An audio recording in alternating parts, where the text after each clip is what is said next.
போடுங்க சார்.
ஏன்னா அந்த மகராட்சி என்பது முன்னாடிலாம் வந்து மேற்கட்டு மக்கள், அதாவது மிக உயர் ஜாதியினர் மட்டும்தான் ஆடக்கூடிய மகராட்சியத்தை நம்ம கொண்ட பிற்படுத்தப்பட்ட தாழ்த்தப்பட்ட ஏழை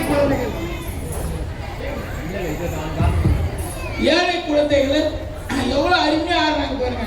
இதுக்கு முன்னாடி இன்னும் சொல்ல போனா பிராமன்ஸ் தான் ஆடுவாங்க. நம்ம குழந்தைங்க ஆடிட்டாங்க. எல்லாரும் கை தட்டுக்கு சொல்றாங்க. அற்புதம் அற்புதம். இவளை பயிற்றுவித்த ஆசிரியர்கள் அற்புதமான எலன். அப்புறம் இன்னொரு டீச்சர் யாரு? எலன்பா, மிகவும் பெருமை, ரொம்ப சந்தோஷம். மேடம், நீங்க ஒரு பிராமண குழந்தைய இல்ல ஒரு பணக்கார குழந்தைய பயிற்றுவிச்சுன்னா எங்களுக்கு பெருமை கிடையாது. எங்களை போல ஏழை குழந்தைகள் பயிற்றுவிச்சு